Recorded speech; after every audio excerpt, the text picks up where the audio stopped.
right, it's time. Another week. ZTGD Radio. This is episode 821 for November 18th, 2024. On the show this week, we got Terrence. What up? We got the Wombat. Word. And that's it. Thank you so much. Good night. Oh. Man, I'm tired. I didn't get much sleep last night. I stayed up and watched that Transformers movie and was like, ugh. Was it transformative? Dude, it's so good. It's so good. Like I know, you know, we're talking about toys that were used as a marketing tool, but like if you're into the lore, that movie is really good. Yeah, I'm gonna watch it. Like, cause years ago I got into the lore of Transformers and I read the origin stories with like Orion Pax, which of course is who becomes Optimus Prime, and like spoilers. Not really. Well, I mean that stuff has been around for years. If that's okay, I was about to say. Like, what about the kids that don't know the lore? Like, you go in, it's like, is he gonna become Optimus Prime? He got the same colors. Now look, if y'all a kid and you can't put that shit together, I don't know what to tell you. Like, the future is indeed dark for us. Like, good Lord. I don't know if you've been around lately. Well, this is true. But no, I am going to watch it. The voices is what kind of makes me sad, because I'm a child of the 80s, so I'm married to 100% Frank Welker, and 100%. I don't know these niggas. I know them, of course. I know Chris Hemsworth. I know he's Thor, and you know, first actually, you know, he was actually Captain Kirk's father in Star Trek. That's actually how he got the role for Thor. Yeah, like the voices just annoy me. But my son saw it. He said it was really good. If you say it is good too, so I'm gonna watch it. If you like the dynamic of what Smallville did, you will really, really like this. They do a really good job of like making them friends, and then how they turn on each other. It's really good. I'm curious what they depict here, because I've read a couple of different stories that have their ultimate falling out, and it's always a little different. So I'm curious what way they go with in this movie. But yeah, I'm gonna check it out. I'm gonna check it out. Yeah, it's really good. Like, I'm disappointed I waited this long to watch it, because after I watched it, I was like, that was really good. I got you. Yeah, my son saw it at the movie theater. Like, it's on. I'm just gonna watch. Was it on Max? I think Paramount. Paramount. Okay, I know I saw it on one of my.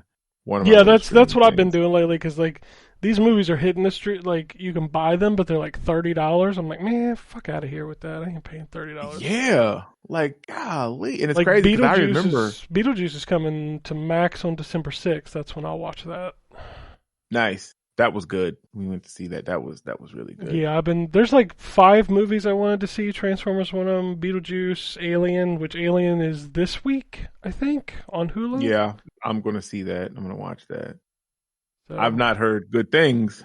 I've heard good things. That's weird.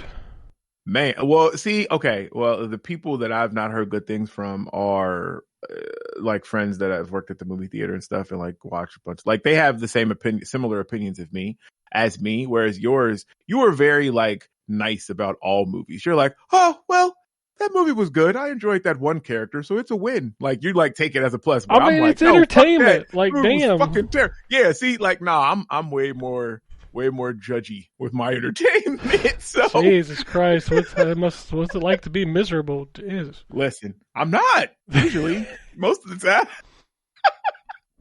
I watched this movie. Okay, video game. It was 2 hours long. 1 minute of it sucked, so all the movie sucked.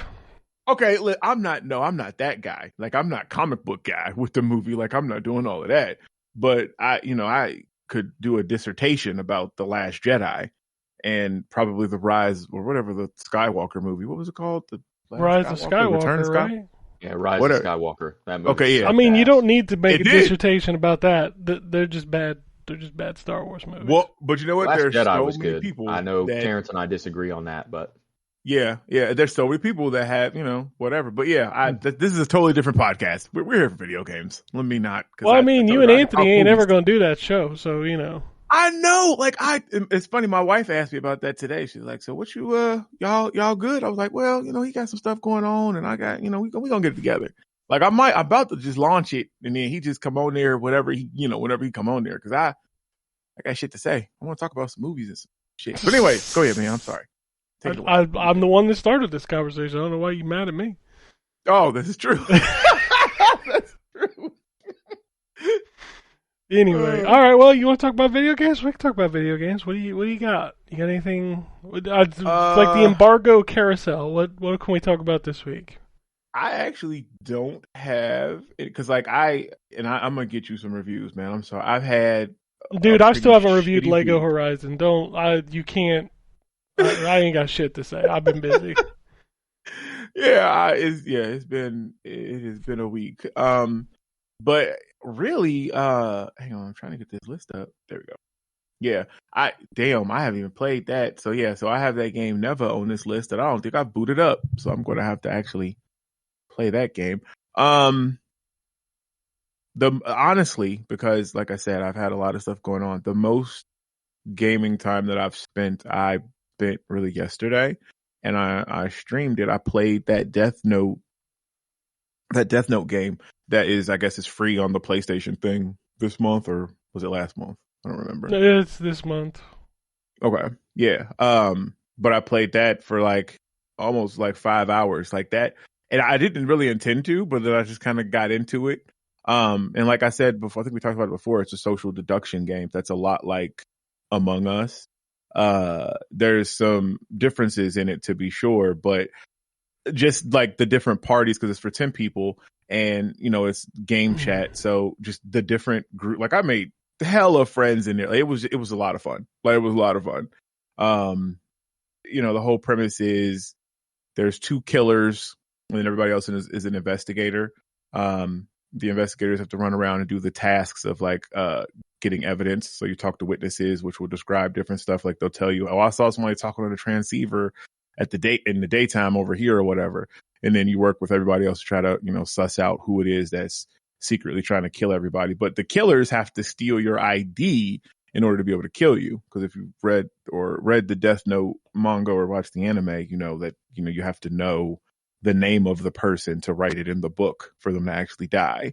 So it's kind of this, tug of war amongst these two, where you're trying to avoid people because you don't know who could be trying to steal your ID, but there's sometimes you have to trust them and stuff. So I don't know. It was a lot of fun. And it is free on, like I said, on the PlayStation this month if you're a member of PSN. But I played it. I bought it on Steam. It's only $10. Beyond that, I got started with Death Stranding because I got that director's cut on Xbox. I think I talked about that last week, but I was able to play a little bit more of that. Nowhere near where I was when I left off on the PlayStation one, because like I said, I was on the way back after the journey up the mountains and all that. So I'm pretty far away from that, which looking forward to that journey, because that game is good. And I was never going to play it when it first came out, because I was like, that's a fucking walking simulator. I'm not going to do that. But what's funny is it is a fucking walking simulator. Oh, it absolutely is. It's really a FedEx, well done FedEx simulator. Walking simulator. Yeah, it's just really well done. So there's just so much more to it that you're like, oh. Yeah. And it's, kind of slowly fed to you too, that, there's so much more, like when that world finally opens up. Like, there's definitely some mysteries that I am looking forward to. I give him credit. Like, that's one of the first games where, like, it is cut and dry. Like, everything that you have a question about, you pretty much have an answer to at the end of that game. Yeah, see, that's good. There can be the ambiguous ending where it's like, oh, it could be this, and it's up to the person who's watching it and stuff. Like, yeah, I'm cool with. Well, or take stuff until Metal Gear Solid 4 to answer minor questions. Yeah, Lord. What the fuck else did I play? Oh, I played. I'm playing this for review. Actually, I need to get into more of it. Songs of Silence. It's a strategy game, but I guess it's kind of like an auto battler, because it's not necessarily like StarCraft, where you build up a base and a barracks and get your units together like that. You kind of, it's played from the isometric view, like most of the tactics games, where you move your troops to like different territories, and once you take over, like in the tutorial, you take over this because you have a little starting army, but you take over the this little castle or whatever, and within that, you're able to build out your units. Like there's these, and y'all are going to hate this because it's a card game at this point. I mean, I checked out when so you said strategy / auto battler. Oh, okay. Well, there you go. But there's cards that you use to purchase your troops, and then they also have different like powers and abilities because it's very much fantasy based this game. But no, it's very pretty graphically, very pretty. I guess it's been in early access for a while on PC, but the 1.0 finally dropped, and I'm playing on Xbox. But definitely we'll get some more into that. Played some Phasmophobia. We did do that with my daughter and wife. That was a good time. Hunting the ghost. They got killed. That game is hard. And you know why? It's hard because they don't explain anything. Like they do, but they don't. Like there's a lot of nuances to that game, like placement of items and how to use certain stuff that the game doesn't necessarily explain to you. And so like my wife was been scouring YouTube and stuff, looking at videos and stuff, and people have all broken all it down, how to use it and everything. So it's one of those types of games where you have to really kind of get into the community to really get, I guess, the most out of it. Play some more Dragon Age. Dragon Age is great, man. It's so funny. Don't. It's so funny. Before the show, we were talking. I'm kind of bored of that game. I don't like it really much. How? Okay, so how far? Because you probably are further than me. So no, I'm probably not. Still... Like I really? struggle to play it. Like every time I play it, after a half hour, I'm like, I'm so bored. I got you. Okay. Okay. I don't know. I still enjoy the combat.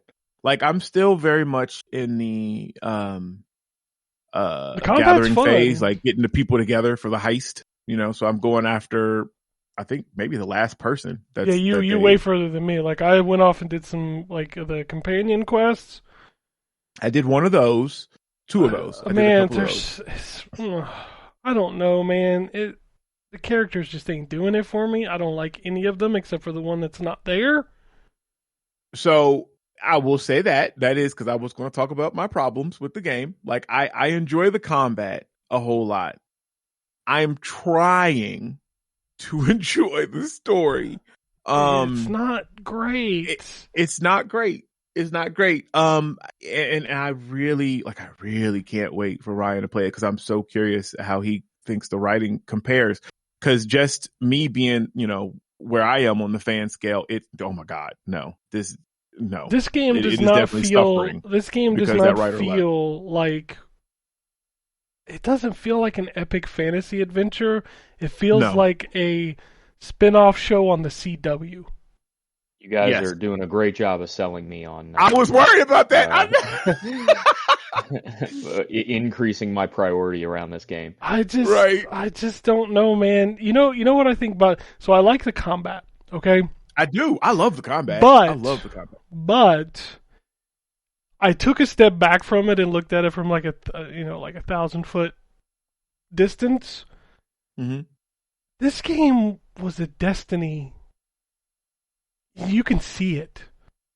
Oh, it plays like that with the loot system and stuff. But what I'm saying is like it's grindy. literally just like walk into this area. Here's a mob, kill it, and it's not an interesting battle. It's not. No. When you're looking at it, stepping back and looking at it from that, totally, I can see that.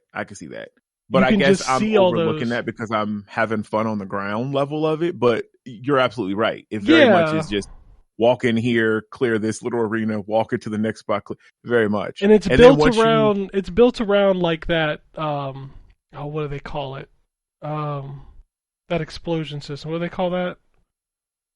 The explosions. Oh, you talking about the detonate? The detonate system. That is totally built as in like you teamed up with 3 people. Let's work off of each other.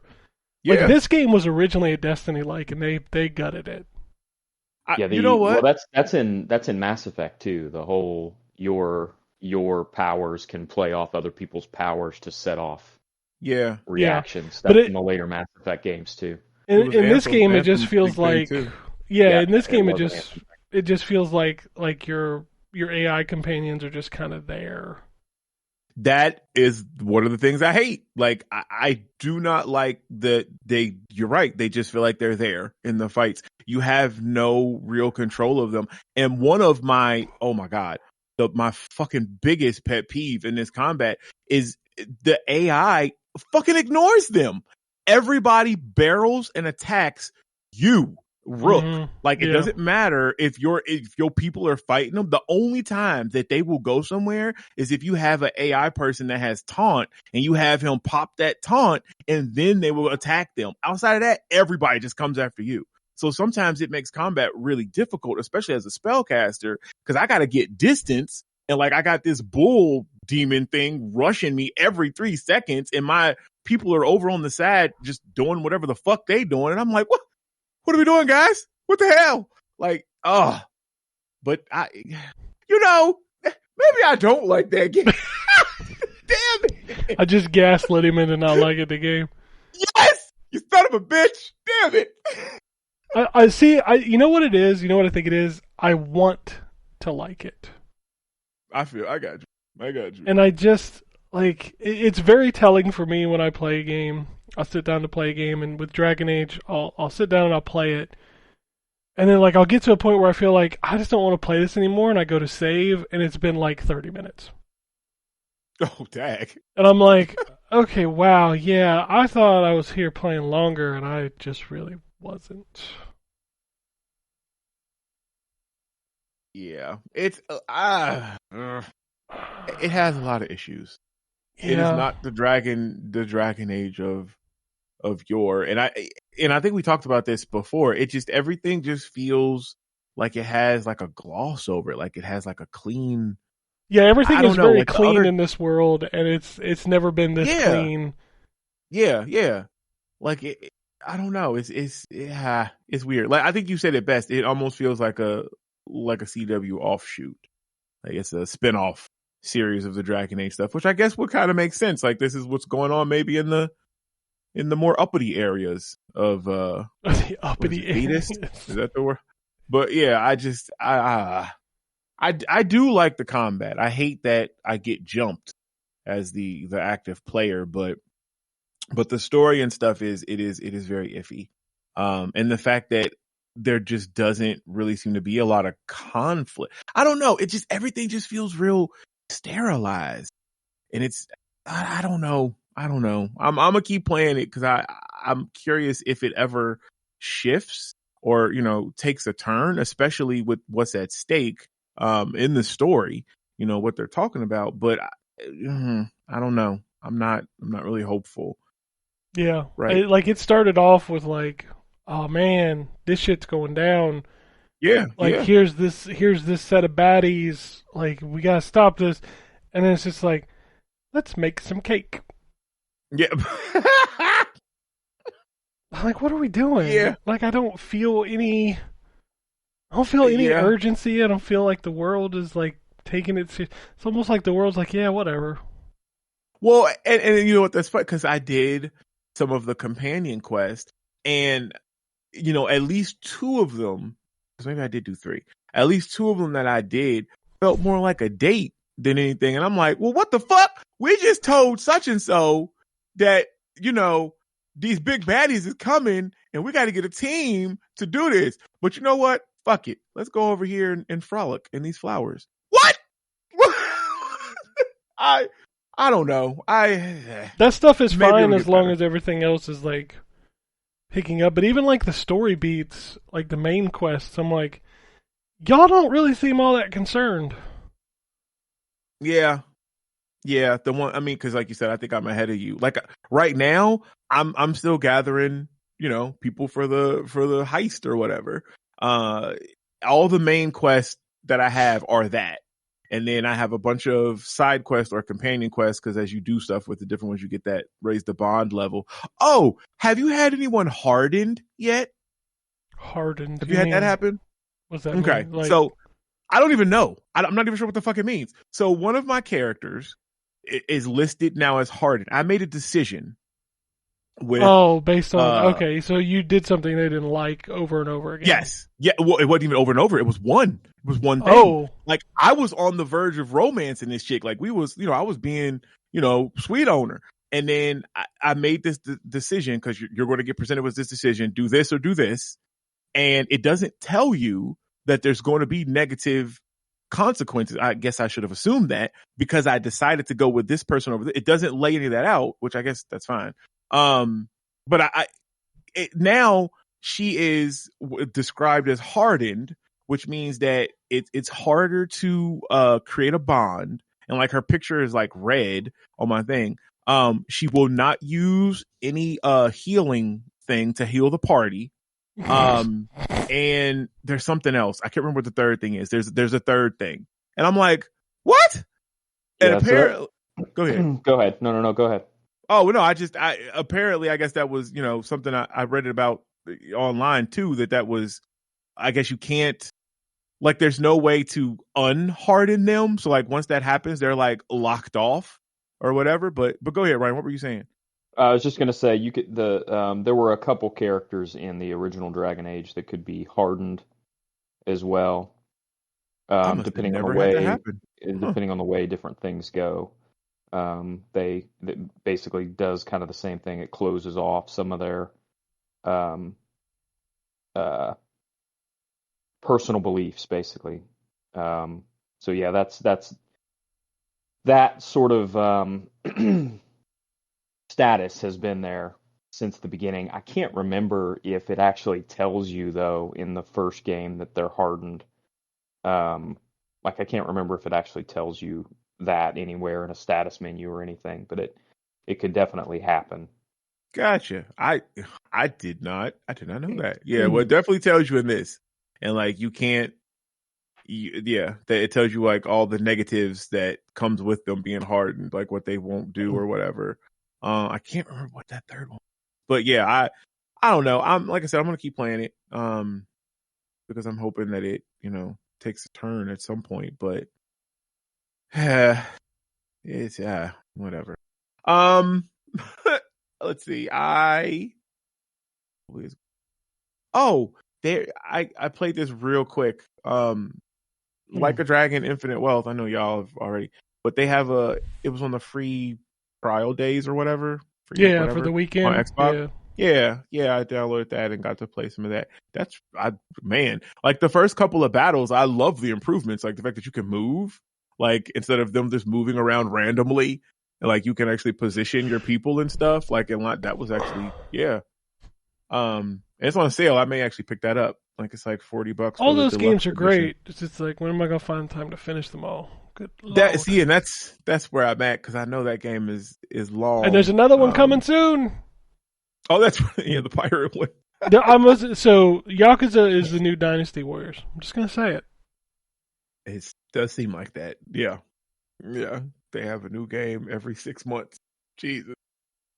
I think that's it. I mean, yeah. That's it. All right, Wombat. What's up? All right. So the only thing I played is the thing that I can finally talk about after not being able to talk about it for weeks. And that is the Dragon Quest III HD 2D remake. So I mentioned on the show before, Dragon Quest III is my favorite Dragon Quest game. And this is a tremendous remake. It's excellent. The visually, it's gorgeous. I think it's, and I enjoyed the two Octopath games. I think this is even prettier than those two games were. It's very well done. The environments and everything are. It's just to make sure expectations are set, right?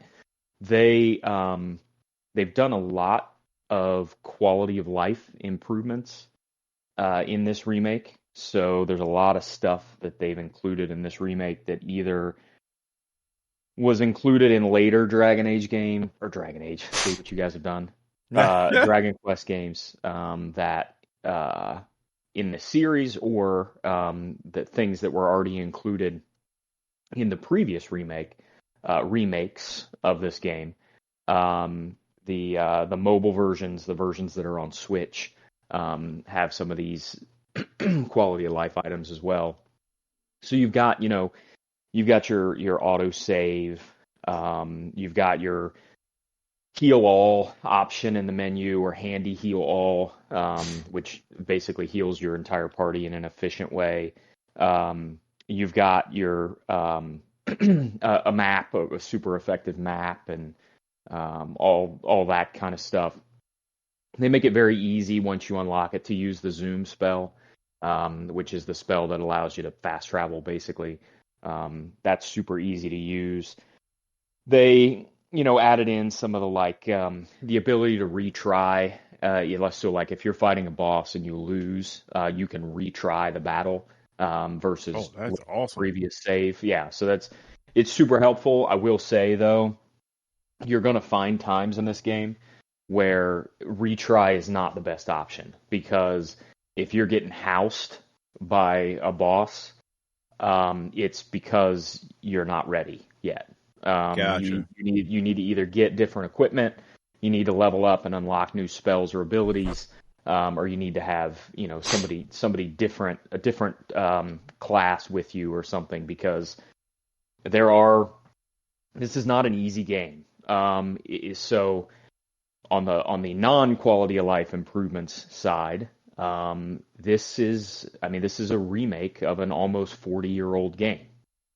So it's an NES turn-based RPG. The first 3 Dragon Age games on the NES, the first 2 especially, were incredibly grindy. 3 was always less grindy than the first 2. This new version is even less grindy than the remakes, I think. I didn't. There are probably, think for a second. There are probably 2 or 3 times in the game where you're actually going to want or need to do some grinding, and even then, it's not a ton. You'll make your way through most of the game as long as you play smart, and you won't need to really grind. Definitely not for gold. You'll want to grind some levels. I'll talk about that in a minute, but gold is plentiful here. So if you're playing the right way, you should never really feel like you don't have enough gold to do or buy the things that you need to. Excuse me. So if you haven't played Dragon Quest III, two of the big innovations, I'll say, for that game when it came out. The first is the party. So in Dragon Quest I, you're by yourself, right? There was no party. It was just you against everything. Dragon Quest II came around. There were 2 party members that you could find. They were the same party members for everybody, and they were actually characters within the story. So there were things you had to do, towns you had to visit, items you had to have to discover these 2 characters that would be a part of your party for the rest of the game. Dragon Quest III, you actually, at the very beginning of the game, not the very, very beginning, but within a half hour of playing, you'll go to what's called in the remakes, it's called Patty's Party Planning Place. And it's a bar, basically. And you can either pick from 3 pre-made characters, a warrior, a priest, basically. They used to call them pilgrims. And then who's the other one?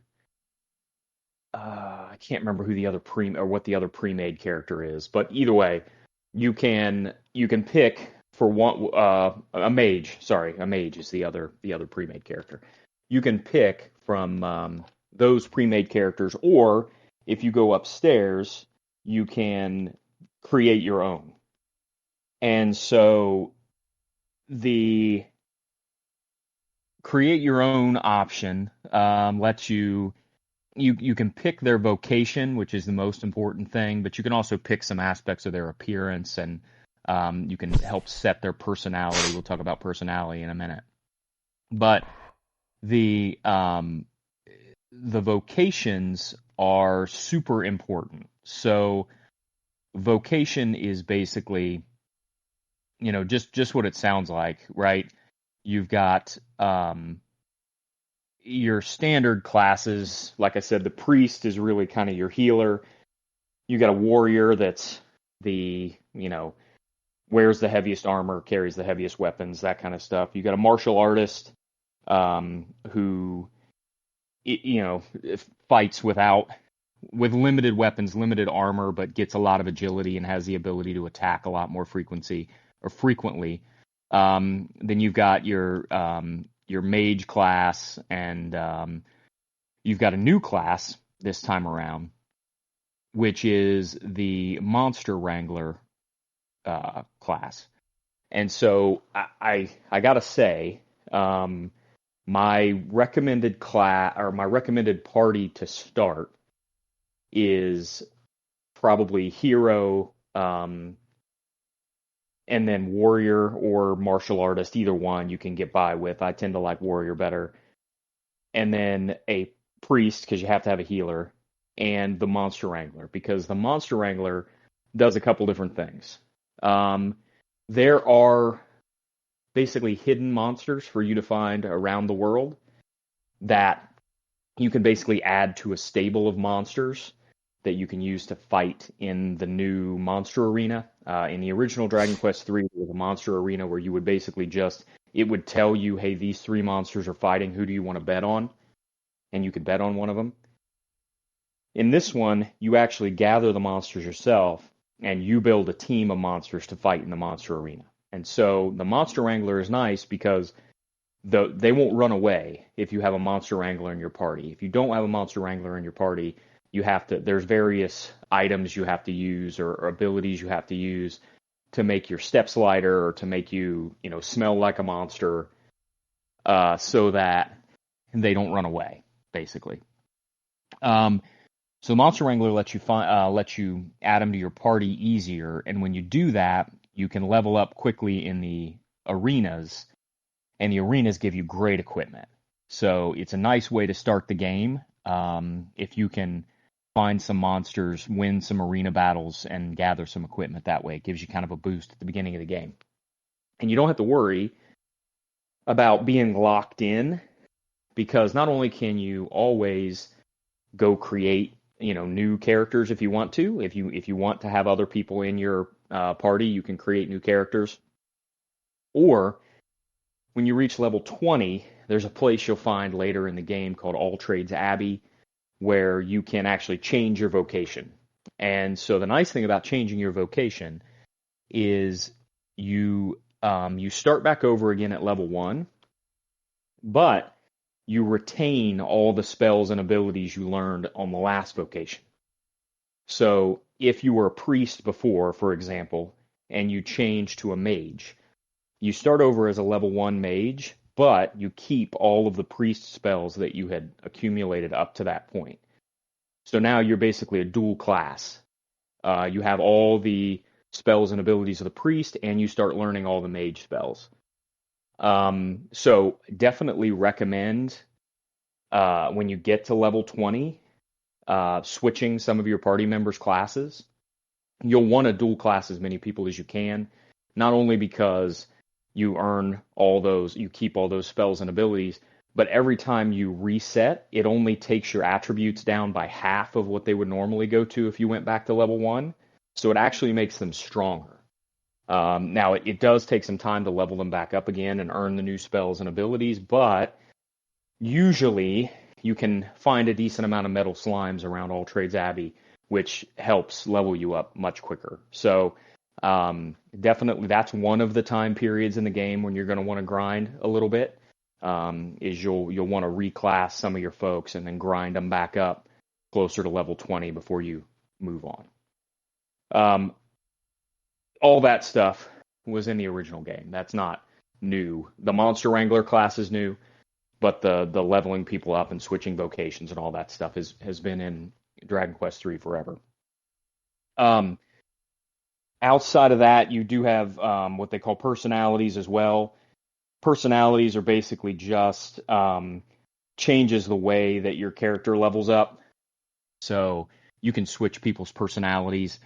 If you want somebody to level up, for example, strength and luck faster than the rest of the stuff, you can switch their personality to a personality that levels those up quickly. It's not something you're going to be switching a lot. You can find a lot of equipment to switch to different personalities, but it is worth tinkering with that because it'll help you when you're leveling up.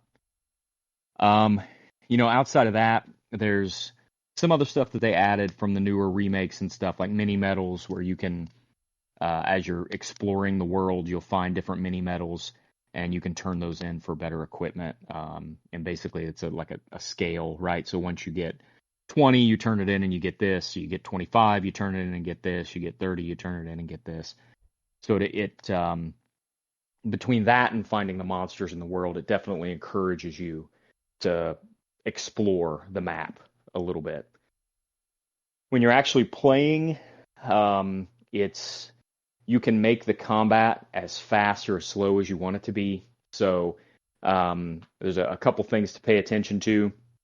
When you first get into battle, you'll see that you can press the LB and RB buttons to speed up or slow down the combat. So I play with the combat on the fastest speed because it makes everything go much, much faster. You can set it to where you can auto battle. You can adjust tactics, is what they call it, per person in your party. So if you want, and there are some boss fights you'll want to do this, you can set it so that everyone follows orders, quote unquote, which means basically that you pick the commands for each person, each fight, each round. Or you can set from a list of different possible tactics. So, for example, you can pick somebody to be what they call show no mercy, which basically means regardless of how much magic points it's going to cost, just use your strongest ability against the enemy every time. You can tell them to fight wisely, which they'll kind of pick what the best solution is for each situation. The important ones are like focus on healing, which you'll want to set at least early in the game, if you're going to do auto battle, you're going to want to set your healer on focus on healing so that they prioritize healing above everything else. And then the other one that's important is called watch my back, which basically means they'll focus on using their support skills. And healing's included in that, but it's not necessarily the focus, but it's where you're going to get some party members to focus on, like beating up your party or buffing your defense or buffing your attack ability. You can set them up to prioritize those in the tactics menu. So it can be a pretty automated battle system for just the random monsters that you'll bump into as you're walking around the map. Like I said, most of the time on a boss, you're going to want to do follow my orders because the bosses definitely require a good knowledge and understanding of the spells and abilities you have and what they do. So, for example, there are bosses that you're going to want to cast, Fizzle, for example, which is a spell that prevents them from casting spells. There are some bosses that's more important for than others. There are some bosses where you're going to be constantly battling them on how much defense you have. So the boss might cast a sap spell that takes your defense away, and so you're going to want one of your casters to cast a buff spell to try to get that defense back before the enemy attacks. There's a lot of strategy, which, I mean, if you've ever played a Dragon Quest game before, none of this is new. There's a lot of strategy to making sure that you can take the bosses down effectively, in addition to just making sure you're buffed up and your equipment's where you want it to be. So that's the basics, right? Dragon Quest 3 is the first one with a time of day, so there's a lot of different stuff that's controlled by the time of day, including some of the monsters you can find.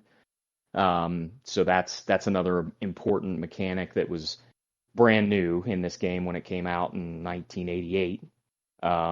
It's, obviously every game has a night and day mechanic now, but it was brand new when this game came out. So it it's a phenomenal remake, just absolutely fantastic. Retains the spirit of the original very well, while making it more accessible, I'll say.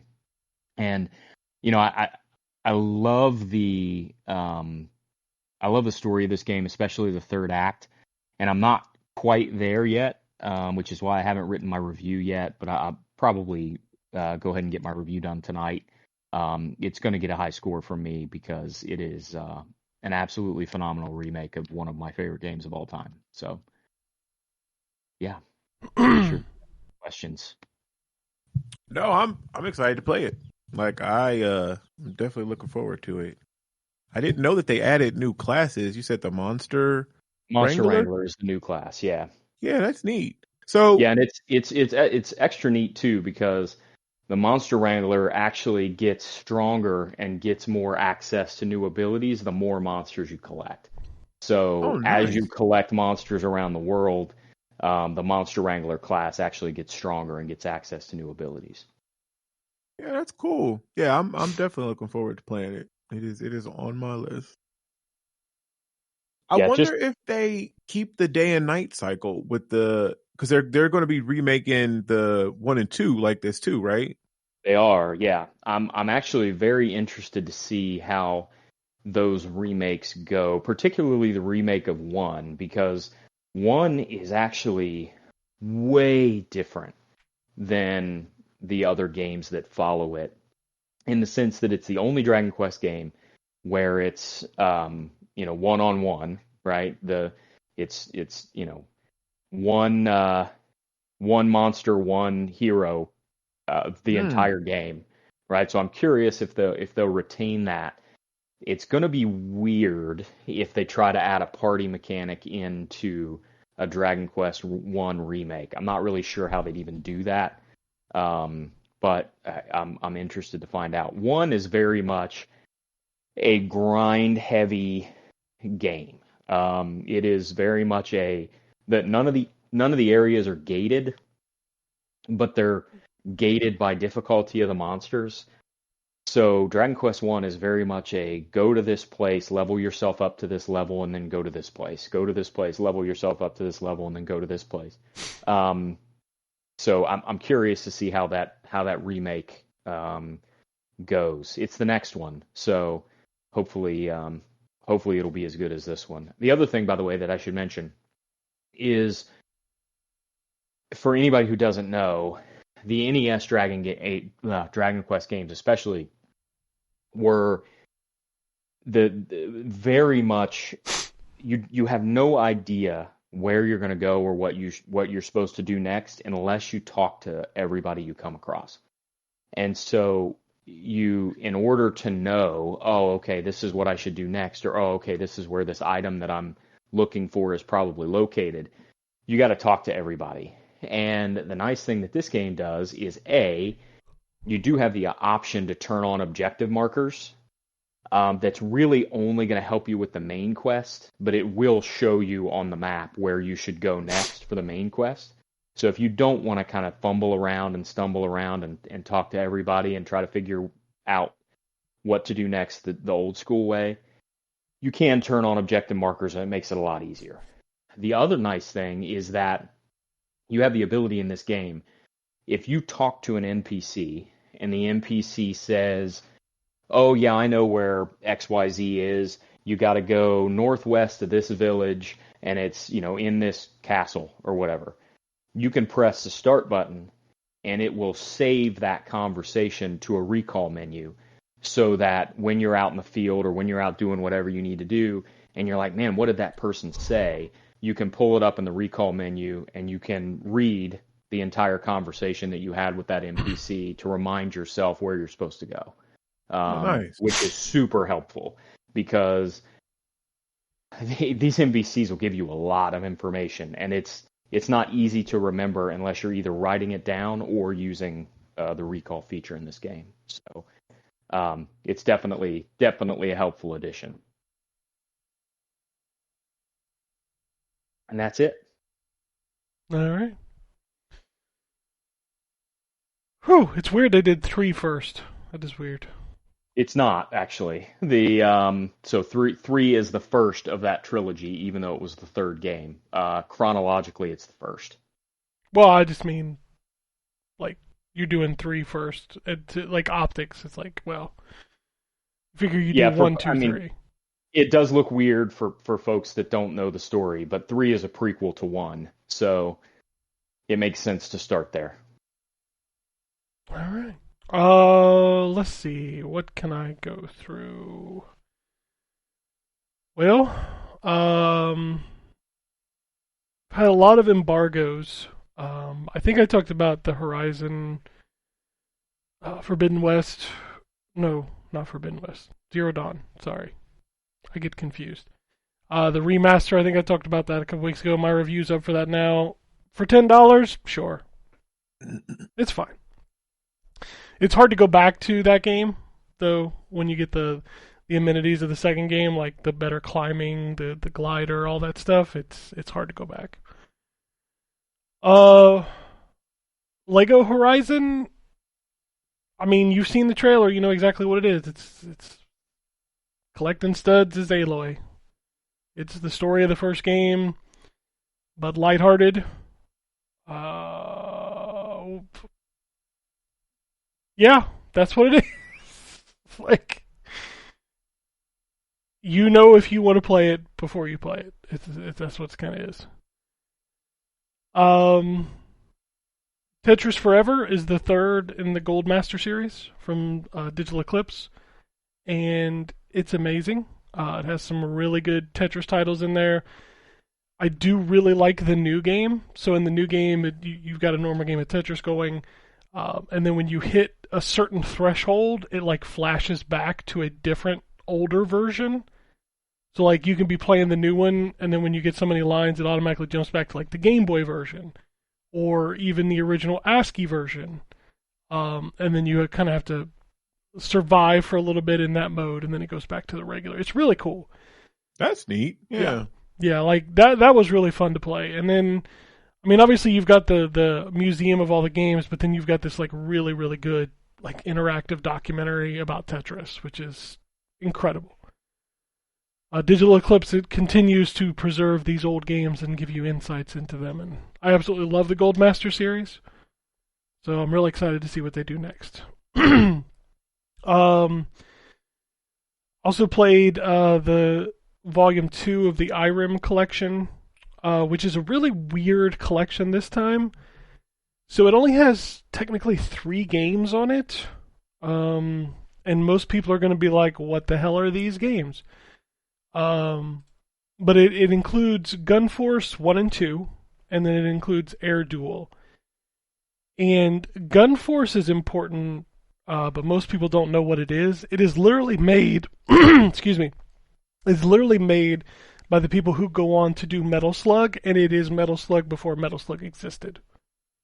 And this collection includes the only one of these games on this collection was ever released in the U.S., and that was Gun Force 1 on the Super Nintendo.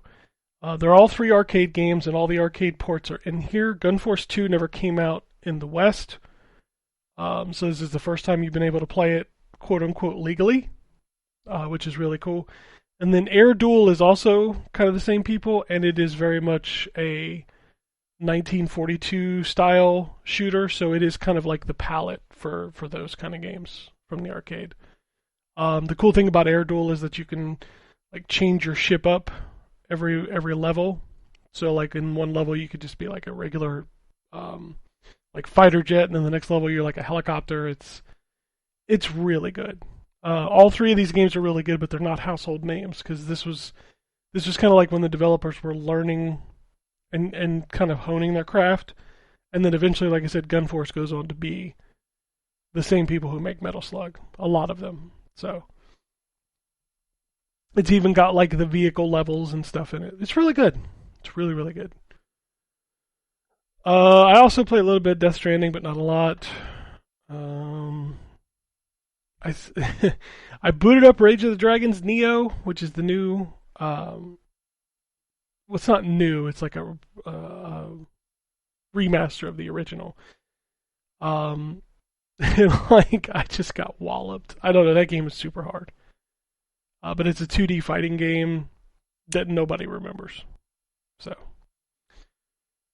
what else did I play? I booted back up the Metal Gear Solid collection on Xbox because the patch dropped for the, for lack of a better term, like the DLSS, where it upscales the visuals, and it looks incredible now. They even use a upscaling technique on the cutscenes, so like everything is in high definition now. This only works for 2 and 3. I should probably point that out. Like Metal Gear Solid 1 still looks like the PS1 version, so, which is disappointing because I would like to see like an emulator style passover of the visuals, but it's still kind of wobbly and blurry, which is disappointing. I did shout out to my dude at Turtle Beach who got me hooked up with my replacement Riffmaster. I got that, so I played a bunch of Rock Band this weekend. We already talked about Dragon Age.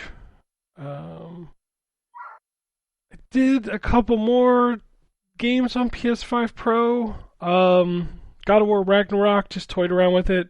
Basically, you're getting fidelity at 60 frames a second, which is nice. The Gran Turismo patch is apparently not live yet, so that should be this week. Black Myth is still not a locked 60, even with the Pro, which is kind of hilarious to me. That game is just, I think that game is just too much.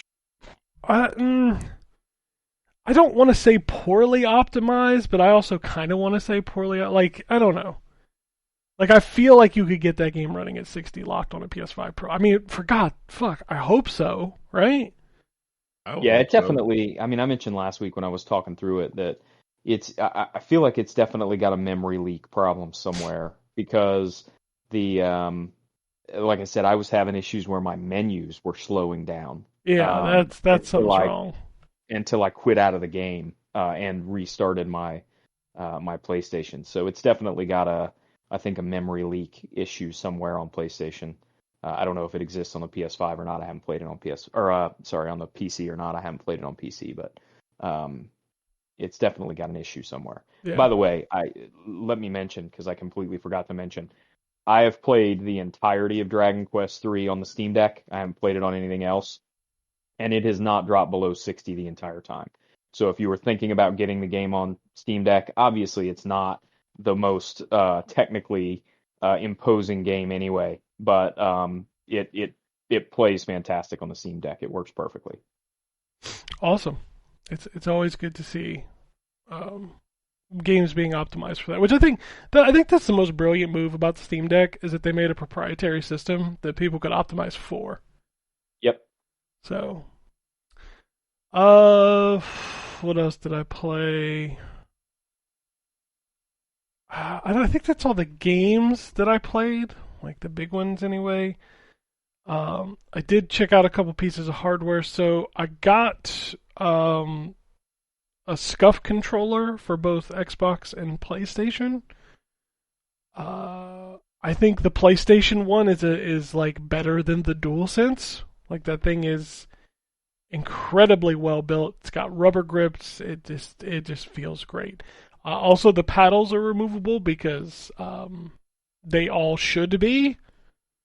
Because fuck back paddles on a controller. I hate them. I'm sorry. I hate them. I'm constantly hitting them when I'm playing, which drives me insane. Any controller that has built-in that you can't remove, I immediately unmap them.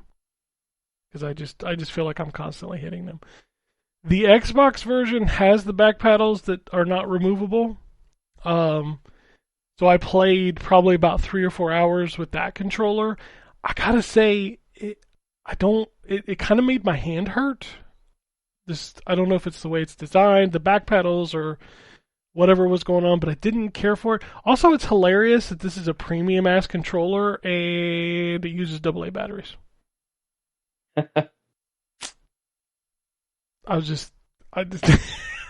like, what are we doing? Like, what are we doing at this point? Like, I kind of prefer AA batteries. in the Xbox style, because then you can buy those like rechargeable packs. Yeah. But it's just weird that a $200 controller comes with AA batteries. Like even Microsoft's Elite controller doesn't use AA batteries. It uses a ridiculously good rechargeable battery. So, I don't know. But if you're looking for like a better DualSense, I feel like this is the best DualSense design controller that I've used for the PlayStation 5. I really, really, really, really like it. It's got a good weight to it.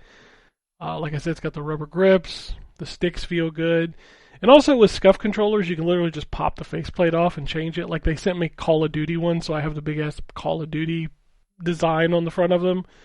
But you can just buy like magnetic replacements and just pop them off and pop them on. So, I think that's it. I do need to test some more PS5 Pro stuff this week. I was gonna pick up that what I sent you guys, that Tricky Madness on the Steam Deck, but I just forgot and didn't get around to it. So maybe I'll check that out this week. So I'm always down for some, like we don't get good snowboarding games anymore. We do not, no, unfortunately. That needs to be a thing again. That needs to come back. That would be nice. Yeah. So this one looks like SSX Tricky, so I think I'm definitely gonna play it. All right, let's take a look at what's out this week. Pull up my list here. All right, Xbox Series X, PlayStation 5. Let's kick it off there. We got Crusader Kings 3 Tours and Tournaments.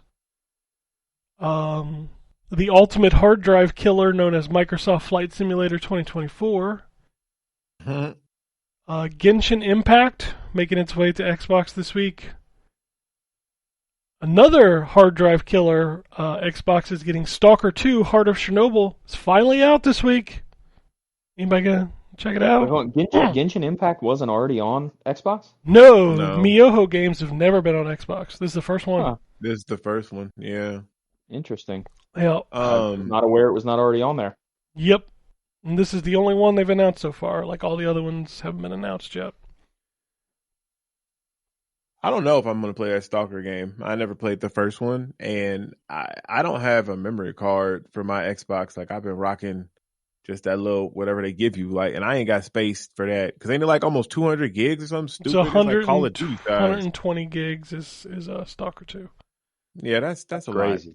I'll probably download it. Like, I played the original. There's 3 of them, by the way. Oh. Damn, I thought it was only one. Okay. It's kind of like back in the PC days, like it was like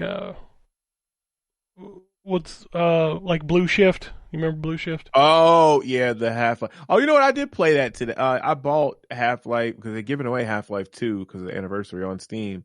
But they had the first one for 99 cents because I told you I never played those. I only played it for Counter-Strike, so I started that up. That's a game. What game? Sorry. The first one's a little bit tough to go back to. It doesn't hold up super well. Half-Life 2 is still the GOAT. Like, that thing is still amazing. Well, I might just skip the first one and just play. It was only 99 cents for the first Half-Life, but I might skip Half-Life and just play Half-Life 2 because I got that because they updated it too. It might be in your news. Like, they did a big update to Half-Life 2 that they're giving away for free. 20th anniversary? God, Jesus Christ. Yep. Yeah. Ryan over here talking about 40-year-old RPGs, and I'm over here talking about 20-year-old Half-Life. God damn it. Yeah. We old. But yeah, I did play that. So, but yeah, go ahead. Sorry. No, you're good. So y'all probably download Stalker and at least boot it up. Like I tried out that remastered trilogy or whatever that came out a while back of the first 3 games, and like I got like 10 minutes into it. I was like, oh fuck all of this. What? So is Stalker just like Fallout? Like, I'm not even 100% sure I know what it is. So maybe thematically it's like Fallout, but it is literally like if you go out there and some dude shoots you in the head, you just dead. Like in one shot, they killed you. Like, it's like super hard. Hardcore shit. Okay. Yeah. Damn. That's very hard. Nah, I'm good. Okay. Nope. I want to boot it up just to see what it looks like because like they've been touting the visuals of this game for a long time. So I got you. We got Amidama. Divine Dynamo Flamefrit. Your guess is as good as mine. G.I. Joe Wrath of Cobra is coming to consoles this week. Why? Why not? Like, if you can sell a couple, whatever. Booty cheeks or whatever. Super Rolling Heroes Deluxe. And Arita Backlands Awakening Definitive Edition. Okay. If you say so. The PlayStation 5 30th Anniversary Edition console is out this week, which, by the way, I got my charge on my card for the controller, so it should be here this week. I'm excited. That's really the only thing I wanted. Like, I would like to have the console, but, there's no way I was going to try to fight that line that morning. And I hadn't even planned on buying a PS5 Pro. I just was like on a whim. So, what else we got? Toho Spell Carnival for PlayStation 5. Towers of Akhasba, the early access game. And then The Devil Within Satgat. Yeah. Okay. Hey, you gotta do what you gotta do. PlayStation 4 and Xbox One. This is weird. Marvel vs. Capcom Fighting Collection Arcade Classics. I guess that's a physical copy out this week. Oh. All right. And it's still not out on Xbox. We don't have a date yet. It's hilarious. There's a new Airy game out this week called Peace of Mind. So please be excited. All right. Nintendo Switch. Yeah, dude, the Xbox One PS4 lists are like a dying breed. Like, there is nothing on these now. What do we got for Switch? 17th. All right.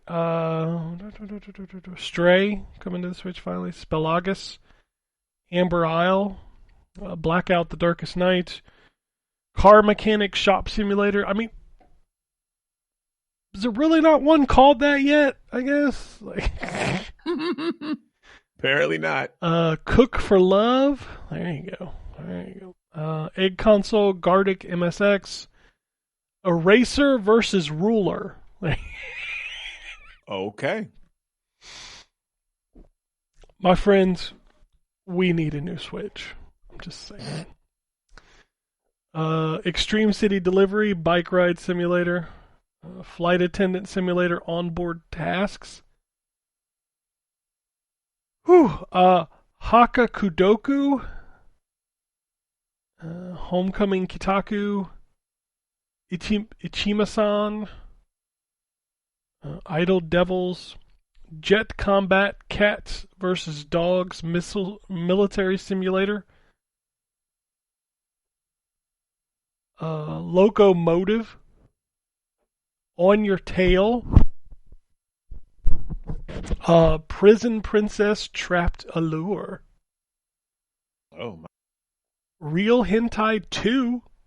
The sequel to Real Hentai. SCP-087, The Stairwell Horror. Can somebody do like a spreadsheet of how many games are on the Nintendo Switch eShop with the word hentai in them? I'm sure it's a lot, right? Servonauts, Shinjuku Sumue, Super Bunny Man. I thought we talked about Super Bunny Man last week. Did it get delayed or something? It's weird. We did talk about Super Bunny Man last week because I had no idea what it was. Yeah, now it's on here again, and I don't know why. Oh God, I just saw the title of a game down the list. What the fuck? Oh, okay. Time Walker Dark World. Zero to Dance Hero. The Vanilla Ice Simulator. Zero to Dance Hero. The Vanilla Ice Simulator. Simulator. Drop that zero and get with the hero. Oh shit. Oh wow. Shit. I'm sorry. I unironically love that stupid movie. The Vanilla Ice movie. I don't know if I've seen that. Wow. It's so bad. It's so bad. I'm going to have to look it up. I don't know that I've seen it either. I remember it, but I don't think I ever watched it. Yeah, he talks like he does. Oh man, it's so funny. But that's literally a line in that movie. He's talking to this girl. He's like, drop that zero and get with the hero. Jesus. Yeah, I'm gonna have to look this up. I'm sorry. I love that movie. I watched it, back in the height of his popularity. Yeah, and it's just stuck with me. As ice? It's cold as ice. Yeah, Cool as Ice. Yeah, that's the name of the movie. Yep, I'm gonna watch this. That's crazy. I ain't gonna lie. I liked his music as a kid, and the soundtrack to that movie is pretty good. It's pretty good. Yeah, I bumped some Vanilla Ice back in the day. I think everybody did. Like, it wasn't bad. Arita, Backland's Awakening. I think we talked about that. Draw Lee. Find Love or Die Trying. Oh, Lord. Project 13, Taxidermy Trails. What Find Love or Die Trying is a 50-cent dating simulator. I was just... There we go. All right, here's the 50 Cent edition. Here's the game that I laughed at earlier. It's called Banana Clicker. Okay. Shoot! Banana Clicker. Banana Clicker. And that's what are we doing? Your Nintendo Switch releases for the week. All right, we're gonna do some news now. WD Black is now offering a 2 terabyte expansion card for Xbox Series consoles. It's $199. The Halo 2 E3 2003 demo is now available on the Steam Workshop for the Halo Master Chief Collection. That's cool. That's cool that they do that. I don't remember what's special about that. That was like the super hype demo where like he fights the Covenant, and then at the end is where he jumps out of the plane or the ship, remember, or whatever. Oh yeah. Yeah. Like that demo that they ran at E3. Is that you can just play it now, which is cool. Well, I'm always a fan of that kind of stuff not getting lost to history, so. Yeah. I love that the internet has provided us the ability to play like stuff like Castlevania on the Dreamcast or Thrill Kill, and Well, to be able to go back and revisit some of those old demo discs from the PlayStation. Oh, dude, I was going through one of the PlayStation Undergrounds with like interviews with like mid-90s David Jaffe. Oh, shit's awesome. Hundreds of unionized ZeniMax Studios employees are striking after Microsoft's decision to change the remote work policy. Going to be, unfortunately, all too common over the next several years here. Yes. As some of these folks decide they're going to try to bring people back. Phil Spencer did a bunch of interviews this week, so there was a lot of quotes floating around out there. Our favorite YouTuber did another Xbox is Dead video because of a lot of things this week, because, I mean, it's died like 400 times at this point. Oh, yeah. I mean, it's been dead. It's been dead since 2001, I think. That's true. Phil Spencer says they're still looking for acquisition opportunities. My man. Jesus. Hey, how about you put some of the games from the last acquisition on the fucking service before you go trying to buy more? Yeah, I know. Like, we got Spyro this week. Like, this shit's like a drip feed, man. And by drip feed, I mean like one game every 6 months. Jesus. They confirmed that they're making a handheld, but it's years away. So, yep. There's a line in his interview that got the internet in a tizzy where he said there's no red lines in what they bring to other consoles, which... I don't understand why anybody got all upset about that. Like, I don't either. Like, are you surprised by that? Yeah, like the writing's been on the wall, man. Like the only thing that would legitimately shock me is Halo. Like that's the one. Yeah, and I mean, even that, like, it's already on PC, so yeah, it's not even like it's a Xbox exclusive. But I mean, I get it. I understand why that would be a big deal. But again, it's on PC already, so it's not like you have to own an Xbox if you want to play it. Yeah. As soon as they decided they were going to go multi-plat, everybody should have realized it. That means that everything's on the table. Oh my God, I've got my iPad running. Talk about that commercial. Oh, go ahead. Sorry. I was just gonna tell Ryan I had my iPad on with Red Zone, and the Lions just scored a touchdown. Dave Montgomery did the Pee Wee Herman dance. That's great. Oh my god! Like I just happened to glance over and see that. I was like, "That's fucking hilarious."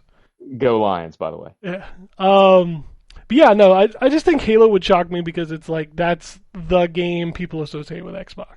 Sure, no, I get it, but at the same time, it's like I don't know. I feel like once you commit to putting Xbox first party games on the PlayStation, it's hard to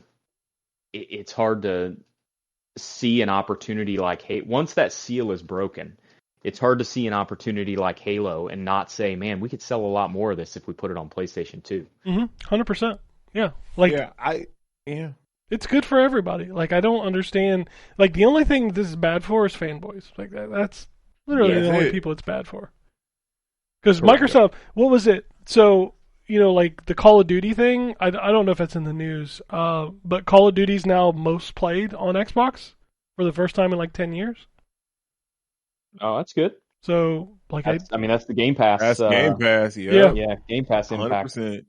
I saw a crazy stat the other day that when that game launched, 50% of people on Xbox that own an Xbox played that game. I believe it. 50%. Yeah, that doesn't surprise me at all. Yeah, I believe it. That's a lot of people. Mm-hmm. I think PlayStation was like 45% of people who own a PlayStation played it. It's crazy. What else came out of this interview? The Xbox business has never been more healthy. We were definitely doing more consoles in the future. PC and cloud are their fastest growing markets. Mid-gen refresh only makes sense if it benefits devs and consumer, and not only for own benefits. Bless you, Microsoft. So basically, they're saying they ain't doing one. So right, we're not going to charge you $700 for something you don't really need, and there's no benefit to. Although, prepping for that $500 Switch 2 and $1,000 PlayStation 6 / Xbox Series Y or whatever the fuck it's called.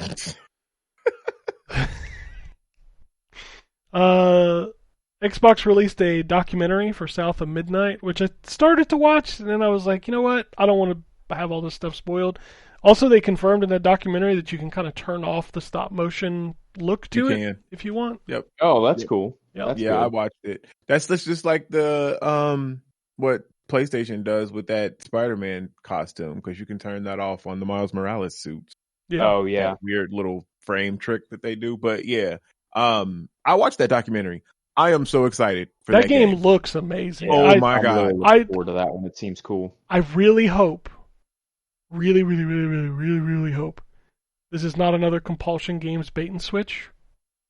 Man, me too. Yep. Like, I just need this to be a third-person action-adventure game with some really cool characters and story and bosses, and, like, that's what it needs to be. Do not We Happy Few me again. I don't think they will. A lot of people were pissed off about that in We Happy Few. But this looks good. Yep. That documentary was super cool. Phil Spencer said Avowed wasn't delayed due to quality reasons. It was delayed because of the Q4 release schedule, and Obsidian can now use the time for some extra polishing. Phil, I don't know if you looked at the calendar for February. Yeah, I was going to say, you didn't exactly move it into fertile territory. Yeah. I don't know if you know what's coming out in that 3-week span, but Avowed's about to go die. Just to say. It's also going to be. You can buy it on BattleNet. Yeah, that was literally what I was about to say. Is like it's also going to be available on BattleNet, which is really weird. So really what's weird. Cool is, and I think that this will probably see this become more and more common because they own BattleNet now. But if you actually look into this, you can actually purchase Avowed with gold from WoW. With the really? WoW tokens, yes, because it's on BattleNet. You can buy stuff on BattleNet with gold and WoW. It converts these WoW tokens, and I think the conversion rate's like 2 million gold or something like that you would need to buy in order to buy Avowed. So yeah, it's actually kind of cool that it's on BattleNet. So hopefully they do more stuff like that. I'm just wondering, are they going to make it so you can log into Game Pass through BattleNet? I almost I almost tested that this weekend because if you open if you open the Xbox app on PC, StarCraft 1 and 2 are there. But you got to install BattleNet. But you got to install BattleNet. But my question is, if you go to BattleNet, can you just log in with your Game Pass?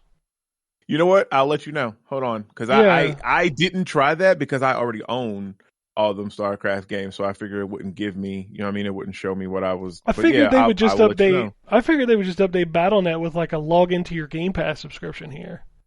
Yeah, because you can get the game for free on PC through Game Pass, right? Mm-hmm, yeah. So I don't know why you would buy it on BattleNet if you could get it. I guess if you're not a Game Pass subscriber, but I don't know. Yeah. That seems weird. I don't know. The PC store stuff always throws me for a loop because people hate anything that's not Steam. Here's what I know. If they're gonna use a BattleNet Game Pass connection to get Game Pass PC games or to be able to access Game Pass PC games, that's awesome for me because I already have a backdoor into BattleNet set up on my Steam Deck. So it would be pretty awesome to be able to play Game Pass PC games on my Steam Deck through BattleNet. Obviously, a native app would be better, but since it doesn't appear we're getting that anytime soon. I was going to say, I got to feel like Gabe and Phil have got to be having conversations about, dude, we have got to get a Steam app or an Xbox app on Steam Deck. Yeah, I mean, you would think, but it's been a while now and we still don't have it, so... Yeah, well, Steam Deck's not going anywhere, so it wouldn't shock me. You log in. You can log into BattleNet with your Xbox login. Huh. Okay. But can you combine your account? Well, yeah, I guess you can because it's already. Because my Overwatch account is logged. My Xbox Live account is logged into my BattleNet account through Overwatch, so I assume it's the same thing. Yeah, I would think it is. Like I said, I can't. I already own. Well, and if they need to be able to link those anyway if they ever decide they're going to do any sort of Game Pass benefit for World of Warcraft. Yeah, They do it for Overwatch, so it's already there. Overwatch literally has a skip 5 levels and get free skins and shit if you have Game Pass. So I assume World of Warcraft stuff is coming. Man, I need them to bring it to console. Another thing that triggered a lot of people this week was Xbox's new marketing campaign, which was "This is an Xbox." Yeah. Which basically showed phones and tablets and laptops and of course an Xbox, and immediately people went online and were like, "Xbox is dead. No more consoles. No more consoles ever." Yeah. And it's funny because this is what I was saying years ago, back when Game Pass even first came out, or they were even talking about it back when I had the show with, he used to be my friend. I had that podcast, but Xbox, they're playing a different, and I think we've talked about it too. They're playing a different game than what Sony and Nintendo are doing with the consoles and stuff. Their focus is no longer on just the one box under the TV. That's fine for us traditionalists that want that, but they're trying to reach a broader audience by saying, hey, we don't care where you play, what you play, but you can play our shit on that. You know what I mean? Because even at this point, a PlayStation is an Xbox, because you can go to the web browser, I believe, and access the Xbox Cloud stuff. Can you? Is that possible? Dude, I don't even know if there's a browser on the PS5. Who the fuck uses a browser on their console? There's one. I pulled it up because I clicked on something and it popped up, but I don't use it. I don't go to websites on my console. But what I'm saying is even that is a PlayStation or is an Xbox. They literally are just making it so that you can buy into their ecosystem, wherever you are. You can enjoy a game. Now, is that quality going to be great? Yeah, probably not. Not, if you are like us, you ain't going to want the cloud kind of stuff. But no, I will not play on cloud. Yeah, I'm not going to do that either. But I think it's cool. I think that is fantastic. That's good for them. They have realized that they're not going to win this console race and war of plastic boxes. So they said, well, fuck it. We're going to step out of that fight and we just going to do this. Like nobody else is doing anything like that. I think that's. I'm going to be real honest with you. I get a lot of people still love, like, that whole mentality of like late 90s, early 2000s video game console market, but like, who cares? Exactly. Like, I mean, it's cool when stuff sells a lot, but like, if you can play literally anything anywhere, I don't know if y'all know this, and I know anybody who has kids knows this. Kids don't give a fuck about boxes. Nope. No. Like, I legitimately gave my son a PS5, and like the dude never touched it. Listen, I had bought my son one too. He never played it. He was on his Xbox. This was where because that's where my son plays Roblox, and that's the only thing he cared about. Like, he literally plays more on his iPad than he does his Xbox. Like, he doesn't care about consoles. So, all right, PlayStation news. We already talked about the PSVR camera adapters being discontinued on November 26th. PlayStation Plus Premium / Extra for November 2024. I think we went through these, didn't we? I think we did. Yeah, like, so a couple of revelations from this. So the classic games, like Blood Omen Legacy of Kain, cool. Blood Omen 2, cool. Resistance Fall of Man and Resistance 2, cool, except they're streaming. Yeah. So you might as well have not added them. Just saying. I tried PlayStation Now again the other day, or whatever the fuck they call it now. It's bad. It's not great. That's what it looks like on BattleNet when you pull up Avowed. Like, it even tells you that, you know, included with game. So you can literally just redeem it Game Pass wise through BattleNet. Yeah. Right. Yep. So I guess it's. I don't know. At some point, I feel like the BattleNet and Xbox app are going to start conflicting. Like, they probably should just merge the two for real. Well, Bethesda did that. They got rid of their PC launcher when Xbox bought them. So, but dude, BattleNet is like a goddamn staple. It definitely. Well, that's what I'm saying. They should not kill BattleNet. Xbox should stop they shit and just become because BattleNet is a staple. Oh my god. I don't think Xbox is going to do that though. I don't think they're going to get rid of their Xbox app. Probably. They'll probably just run them separately. I mean, so, this leaked and then it disappeared, and I still don't know if it's actually happening. But Sony's apparently cutting the price of the PlayStation 5 Slim Digital by $70 until December 24th. What's funny about this is $70 sounds like a lot until you remember that they actually increased the price by $50.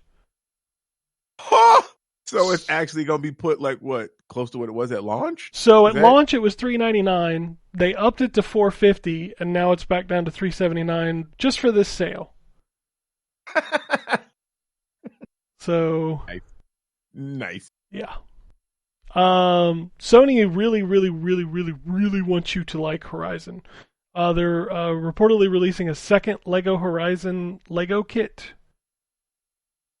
with 768 pieces in March of 2025. Jesus.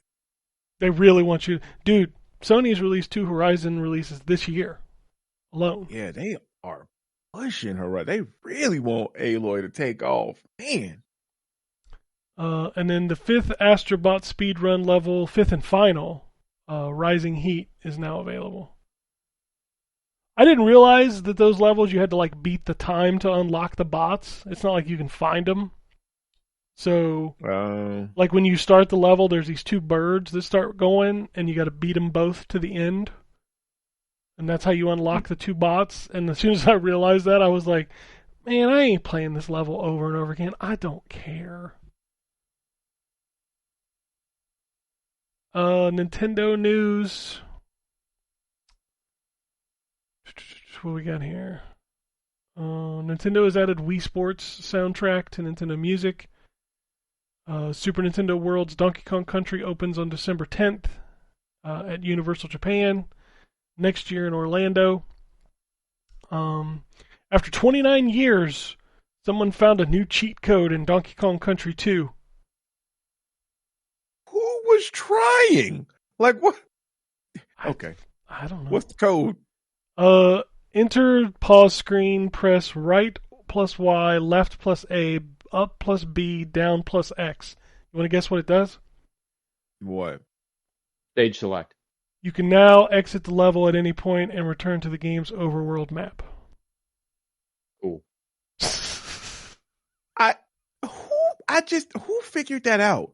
Like somebody was up, down, left A, no.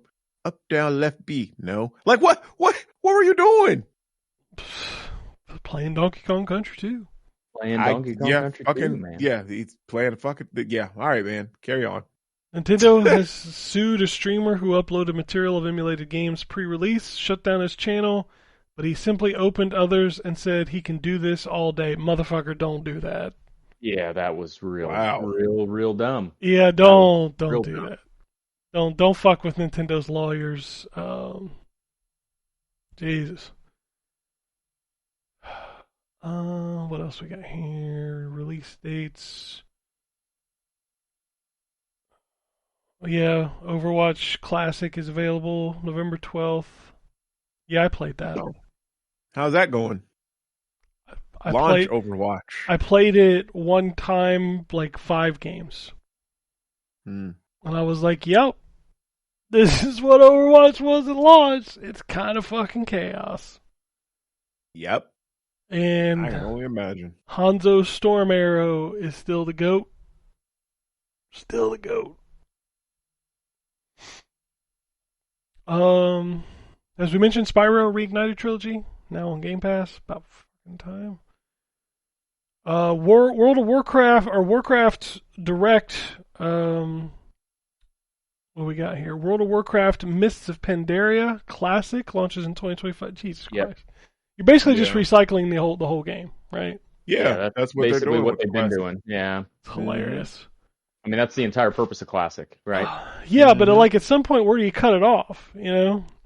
Well, but it's essentially what they're doing with Overwatch. Like it's turning back World of Warcraft to what that stuff was at launch. Like the Classic is without any of the extra new like group finder and all. Yeah, but the Overwatch stuff. thing is only for 3 weeks, and you don't have to pay for it.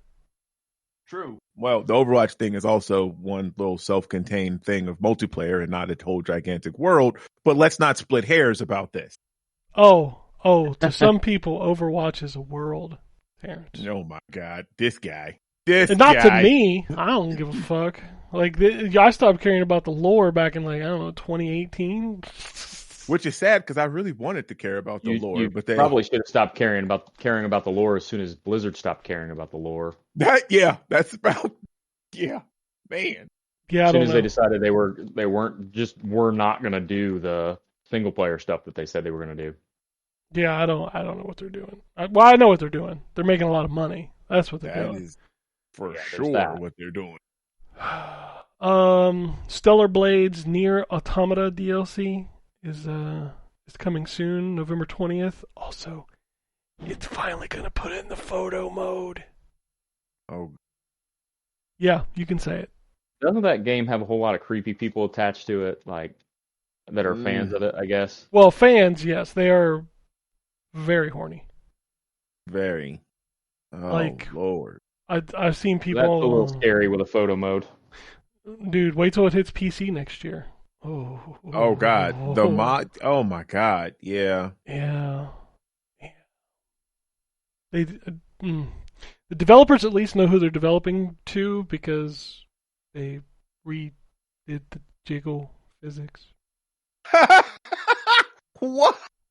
Hey, they're not the only ones. You remember the first Descendant, that online game? Oh yeah, I played that for a little bit. Their next patch is gonna add jiggle physics. Jesus Christ! Why are I have never understood why that is like even back in like DOA because I'm like whose breasts are moving like this? Like the way it's like a stiff breeze is blowing them around. Like that's not how they work. You should see someone if that's happening. I don't know. Like what the fuck? You got some balloons in there or something. I don't know, man. Oh man. Warcraft Rumble is coming to. It's weird that I can't just call it Warcraft anymore. I know. Warcraft Battle Chest, including Warcraft Remastered, Warcraft 2 Remastered, and Warcraft 3 Reforged 2.0 is now available. Lollipop. I'm not going to play those, but good for them. Lollipop Chainsaw Repop for Xbox One and PS4 launches December 2nd. The Thaumaturge. Is that how you say it? Yeah, I think. The Thaumaturge. Thaumaturge. Armatage. It's coming something like that. December 4th for Xbox Series and PlayStation 5. Yeah, us trying to pronounce this is like in the Steve Martin trying to pronounce hamburger in the Pink Panther movie. Hamburger. Yeah, as we said, Stellar Blade is scheduled for 2025 on PC, so goon away, I guess. Alright. Bug Snacks is getting a free PC VR update for its 4th anniversary. Like, who cares? I want to meet the people who want to still playing Bugs. Remember when Bug Snacks was such a big deal on PlayStation? What was it, 5? Mm-hmm. 5, yeah, it was a launch game. Yeah. Yep. Everybody's I never played it. It's fine. It was fine. Oh, okay. And I know it's on Xbox now. I think it might even be on Game Pass. It was when it launched, I think. I don't know if it still is. It's a fine game. Yeah, it's literally the definition of it's fine. Got you.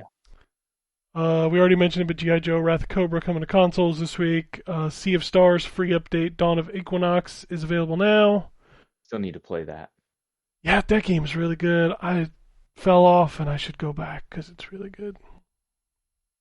Anything else on here? Tricky Madness we talked about. It's out now. Steam Early Access. I need to check that. out. I may end up picking that up because I do enjoy a snowboarding game. Yeah, I'm thinking about picking it up. It's like $8, so. Hideaki Itsuno from Dragon's Dogma 2 and Power Stone is joining and leading Tencent's new Lightspeed Japan studio. Oh, I saw that. I mean, I'll play whatever he comes out with next. What else we got? Sonic Team's Shun Nakamura said he wants to remake Sonic 06. Jesus. I don't know. Is that one bad? Oh, it's real very bad. It might be one of the very bad. It's not just one of the worst Sonic games ever made. It might be one of the worst games ever made. Damn. Okay. Jesus. It is a very awful game. So the next line on this news report, I don't know if this is a joke or what is going on. It says Sega confirmed that Sonic is still homeless. Yeah. Okay. What? Okay. Well, all right. Poor. What else we got here? The OG Fortnite Chapter 1 Season 1 map is coming back as a permanent mode this December. Yeah, people are excited. I mean, people love the nostalgia. It was funny watching people react to it in Overwatch. They're like, yeah, this is Overwatch 1. Yeah, it's pretty bad. I wonder how jarring that was for people that just came into it in Overwatch 2, because that shit is night and day. If you go back to launch, like, I wonder how they felt. Like, I mean, it is totally like a night and day difference between the original and where it's at now. Like, the little things you don't notice, like health regen or like just how. Oh, wow, I forgot even about that. Yeah, like your characters don't regenerate health now. They don't have any passives. Like, wow. Like, characters have like 150 health as opposed to the 200 they have now. Like, so they just fall over. Like, it's. Yep. It's something, that's for sure. What else we got here? Blizzard is hiring for an open world shooter game, and it's kind of tying into what Jason Schreier said earlier this year, that a new StarCraft shooter is. Man, imagine an open world StarCraft shooter. That would be fantastic. Yeah. I hope that's what it is. God, I hope that's what it is. I wanted to do something else with StarCraft. I don't even care what. Just do something else. Yeah, StarCraft's been dormant since StarCraft 2, which was... Oh my god. When did StarCraft 2 come out? It's been a while. I was still married to my ex-wife at the time. I remember that because I remember going to the midnight launch up in Lebanon. Dude, July 27th, 2010. Jesus, yep. 14 years it's been since StarCraft had anything. Because Blizzard hates StarCraft for some reason. All right. Final Fantasy VII Rebirth director said that the story part of Final Fantasy VII Part 3 is already complete. Oh, the remake. This is the remake. Yes. I gotcha. Okay. So please be excited. It'll make it for PlayStation 6 launch title, probably. Probably. Yeah. What else we got? Anything else this week? So it was leaked that there's a collection of Tomb Raider games coming that include Lara Croft Tomb Raider Legend, Anniversary, and Underworld in one package. Those are good games. But if you have an Xbox, you can still play them. Just saying. Ratatan from the makers of Patapon is coming to everything. It looks just like Patapon. Mm-hmm. Even the font, like I mean, it was just colorful. I think Patapon's font was black and white, but I was like, what the heck? We got a bunch of games leaving Game Pass on December 1st, so if you're playing these, time to finish them up. While the Iron's Hot, Remnant from the Ashes, The Walking Dead: The Final Season, Coral Island, Spirit of the North, Roller Drome, Conan Exiles, and Soccer Story. I didn't realize Conan Exiles was on. I mean, I own that.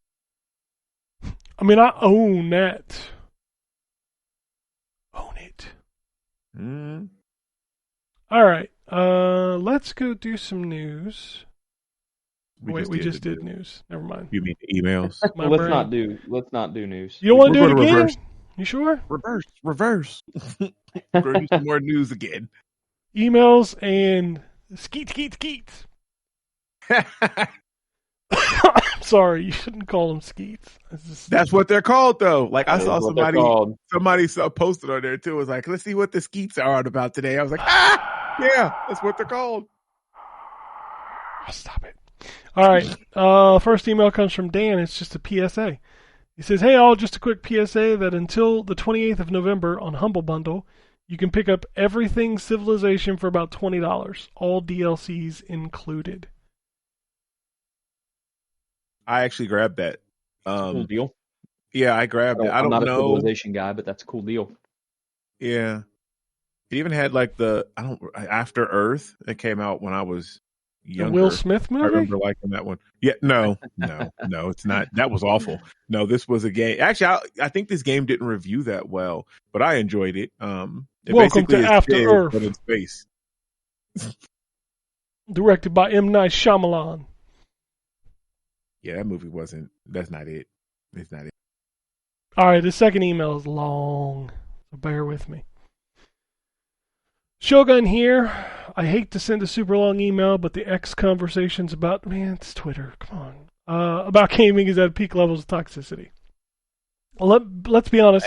X conversation in period is at peak levels of toxicity. It's not just about gaming. It's either toxicity or CM bio. That's what.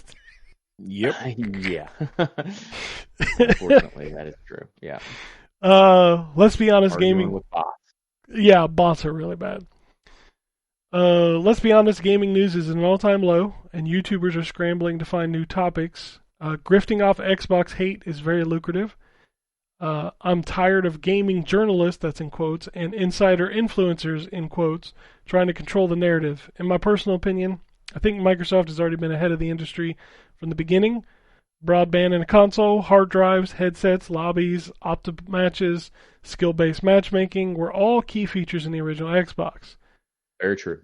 The online content store was the game changer on the 360. Always online was the Xbox One key feature. Continuous forward support is this generation's key feature. They haven't missed with the functionality of the console. Maybe the messaging has been a little messy, but as a consumer and a gamer, the value that Xbox has brought to gaming is immeasurable. A lot of these features were happening on PC, but to bring it to a home console is what's groundbreaking. We as gamers are hypersensitive to every change in the industry, but this is true progress. Microsoft's campaign to show that every device you currently own can be an Xbox is not something I fear, but embrace. I'm going to be traveling over the holidays, and I won't have to pack my Xbox. I can just play it on my phone or my tablet. How can this be seen as a negative, rhetorically speaking? The amount of doom and gloom content that has been produced over the last week is just silly. I don't care who gets to play what games. I don't care what list wars we're trying to fight. I'm a gamer at the end of the day. All I want to do is play games. Yep. Microsoft is no longer growing in the console business. They're expanding their reach by using their so-called enemies console to still sell content and grow the business. If you see this as a negative to the Xbox, then you're delusional. Brand identity is key, yes, but think about it this way. Would you only want to watch Netflix on the Netflix box or the Apple TV on the Apple TV box? No. Well, I mean, the other thing is that if all these Xbox fans think it's a negative, but Xbox itself doesn't think it's a negative. Yes. So, if they don't think it's a negative, then you shouldn't think it's a negative. Yeah, you got to toe the line. I mean, pick your battles here. Come on, guys. He says, no, in order to grow their reach, they had to expand where the content could be seen and played. That's the same thing Microsoft is doing. To fight this is fighting progress. This is an Xbox. This is also an Xbox. They still support the console, but the best place to play will always be wherever you want to play it. Playing Halo on a PlayStation console will be jarring at first, the same way it was to see Crash Bandicoot on anything other than a PlayStation. Final point I want to make, Microsoft has been carrying the conversation in gaming over the last 4 years, but imagine the industry today without Microsoft. The gaming collapse would probably happen much quicker.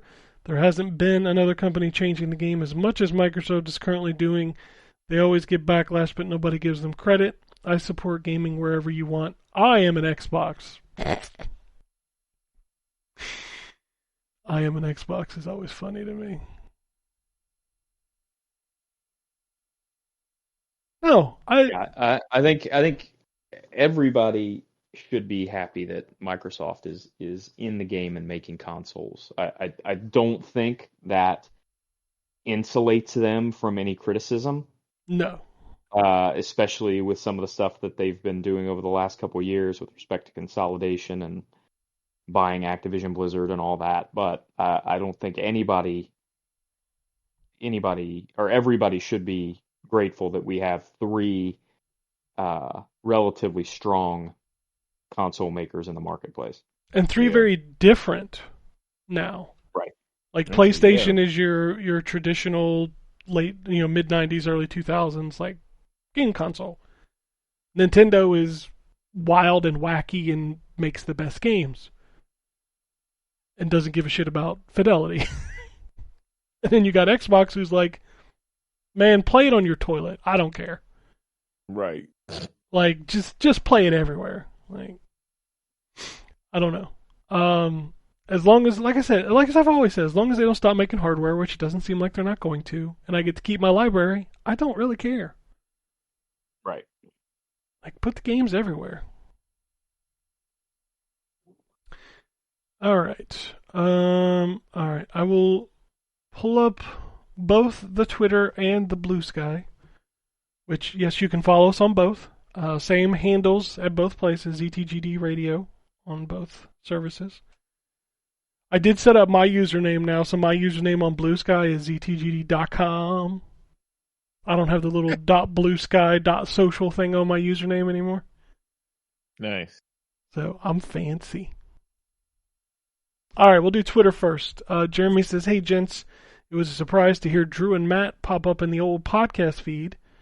If Drew is on today, whatever. Tell him congrats on making it through the first few months of fatherhood. With parenting on the brain, what's at the top of your kids' Christmas lists? Thanks for the show. Oh man, my my son doesn't really do he doesn't really have any gifts that he wants this year. He's mostly in the just give me money stage of his life. So that's we're actually struggling a little bit to try to come up with some stuff to put under the tree for him because that's just not really where his he saves his money pretty well from birthdays and Christmas and stuff. So he tends to buy his own stuff when he wants it, and he would be completely fine to just get money from everybody. It's interesting. Because he knows what he wants, and he would rather just buy what he wants. I mean, we just kind of do that at this point. Like, we let him just buy what he wants. But, like, we just buy it for him. So, like, we don't give him cash. Like, I don't know. Like, he earns an allowance that he can spend. But, like, for Christmas, like, this year, oh my God. It's some weird shit out there. He wanted a 3D printed, actually firing musket. Oh, wow. Okay. Nice. I mean, he got it. It's nice. And it's just like, but it's just such a weird thing, you know? I don't know. But that's what he wanted. So. Yeah. I mean, I only have one baby left for real. I say baby, but she's 13. I was gonna say she's like the same age as my son, so like yeah, like that's everybody else is 17 and above. Iola's about to be 18. So I mean, it's the only thing Alexis wants is clothes, shoes, and money. That's all she wants for Christmas. She ain't asked for nothing else. The basic essentials of adulthood, right there. Exactly. Like that's all she wants. So yeah, everybody else, we just go give them some money. Actually, what we're going to do is because I have a big family. I have 5 kids. We're going to do like a Secret Santa amongst us. We're going to we're going to fill out a questionnaire at Thanksgiving, and then we'll draw names out of a hat. That those papers, and everybody knows kind of what to buy everybody, and put a spending limit and let everybody kind of do that. Obviously, we're going to give Alexis money to buy for her person, but yeah. So we're gonna try something like that this year, and then we, being the parents, my kids don't listen to this show, so I can say this, are going to get them. We're going to put stockings up, and we're going to get everybody a little something, put some gift cards and money and stuff in there that's pertinent to each kid. So I think that's what we gonna do. I totally got the vibe of Benny from Total Recall when you're like, man, I got 5 kids. Yep. Every time I watch that movie, I'm like, that's me. I can relate. Man, I got 5 kids. What happened to the 5th? I lied. Yep. Because he messed up. Yeah. Man, I got 4 kids. What happened to the 5th? I lied. Oh, it's a good movie. All right. It is a good movie. Do you remember they made a remake of that? Yeah, and it's not as good. It's terrible. Colin Farrell. Colin Farrell, yeah. Yep, yeah, it's not as good at all. All right. Skeets. We got more skeets than tweets. Good. Yeah. Joey writes in and says, hey guys, the Atari Jaguar core on the Mr. FPGA is running way more games. Any recommendations? For Jaguar? Well, sir, there's only like 60 games. Yeah. And very limited amount of those are really good. I mean, AVP is obvious. Like that's the suggestion. That's like the only one I've played. Yeah, Alien vs. Predator. There are other good games though. So if you get into the CD stuff, you've got Primal Rage, which is a really good version of that one. Is it like Blue Lightning? Isn't that the flying game? That one's really good. Yeah, I think so. What was the pack-in game called? Because they made a sequel to it on the CD. Cybermorph, and I don't remember what the sequel was called. Atari Carts is okay, but you'll get bored of it pretty quick. Like the version of Doom on there is not very good, but the version of Wolfenstein on there is very good. The only reason that the Doom version's not good, it's not the game, it's that they stripped the music out. There's no music in it. What the fuck? Why'd they strip the music out? Because the Jaguar was a really weird processor, and like the sound chip needed to be used to run the game, so they couldn't put music in it. I think it's the only version that doesn't have music. The 3DO has the best music. If it's crazy, like it literally has like remixed, arranged versions of the songs. I know way too much about Doom. Sorry. I was trying to think what the other good games were. Trevor McFur is okay if you can get past the middle shit. Attack of the Mutant Penguins is weird. What? Attack of the Mutant Penguins. Dude, that game is fucked up, but it's kind of cool. Okay. Isn't Cannon Fodder on the Jaguar? Cannon Fodder's a really good game. I think it's on the Jaguar. But mostly I play Atari cards or AVP and Cybermorph. I like Cybermorph. A lot of people don't like Cybermorph because that stupid floating green head won't shut up. Like literally every time you hit a wall, she's like, "Where did you learn to fly? Where did you learn to fly?" I think I've played that before. So my friend had a Jaguar. Dude, sounds man, familiar. We played Jaguar like fucking crazy because like KB Toys clearance them out for like $30. So, we all bought them and like just played them. Like, there's only like 60 games. I did not have a Jaguar. I still don't have a Jaguar. It's legitimately like 60 games. So, and it's like there's some really bad ones in there, but like for the most part, don't play any of the fighting games. Like they are all bad. So I love them. But they're all love bad. The terrible. Yeah. You love all sorts of terrible fighting games. Yes. Yeah, that's you. But I admit they're terrible. Man. That's the difference. Like I know they're bad. Like there's a game on there that the dude that worked on Virtua Fighter left Sega to make. And it might be one of the worst fighting games ever created. It's called Fight for Life, I believe. Fight for Life? Fight for Life. It had a cool concept where when you beat people, you got their moves, kind of like a Mega Man style thing. But the damage that you do to your opponent is so small that like fights last forever. It's so bad. Then they've got 2 Mortal Kombat clones on there. One's called Ultra Vortec, and the other one's called Kasumi Ninja. That's what it says on the title screen. They're both very bad. Kasumi Ninja, you can only play as one character until you unlock the rest. Oh, wow. Yeah, it's really bad.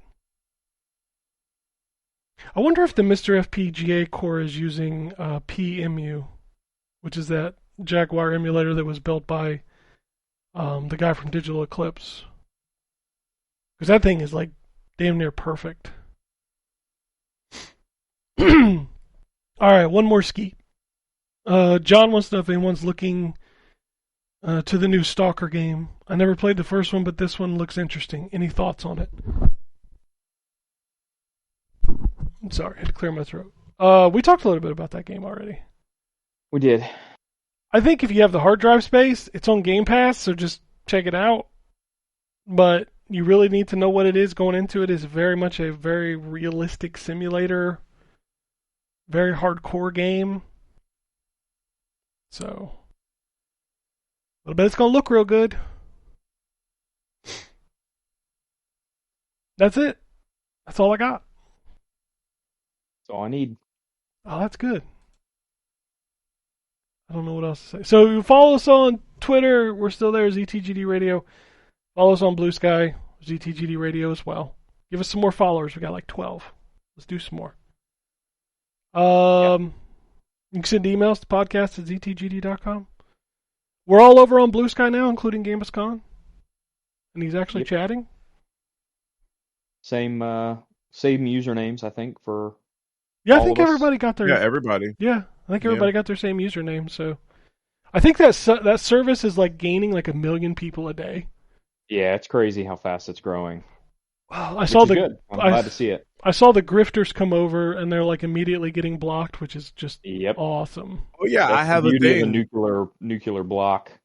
Yep, I love their little block system. I have a starter list of blocks of a bunch of toxic people. You look on my Blue Sky. It's on there. Yeah, that's the nice thing is you can not only are they officially supported, but they're encouraged. Block lists are so you can. For those of you who aren't on Blue Sky or haven't been to Blue Sky, you can subscribe to a block list and auto block everybody that's on the list. Yep. And there's already some pretty good block lists up.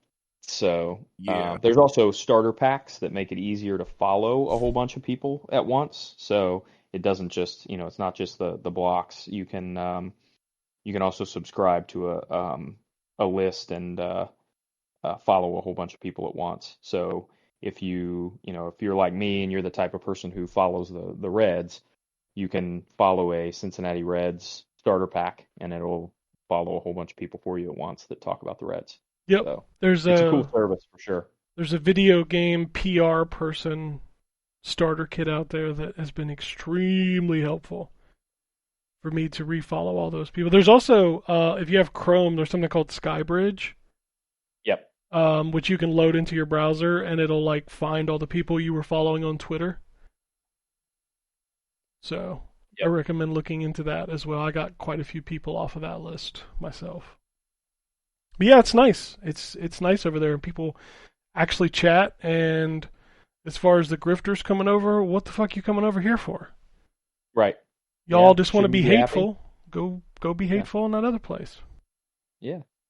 And you get like the engagement numbers, even though there's not as many people as there are on Twitter, the engagement is still just as high because it's not a whole bunch of bots. Oh, absolutely. Like I actually get engagement with my Blue Sky posts now because like on Twitter nobody ever saw my shit.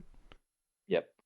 Because like it's that the algorithm and that feed is just awful. But on Blue Sky, like the people who are following me see the shit that I post. So it's crazy how that works. Yeah, it's almost like that's how Twitter used to be. Fucking somebody broke it. So somebody broke it, and that's a great way to put it. Yeah. Elmo. Anyway, that's it. That's all I got for this week. So unless anybody has anything else, we can get out of here, go watch some football, go eat some food, whatever you got to do. Peace, bitch. Alrighty. And it goes something like this.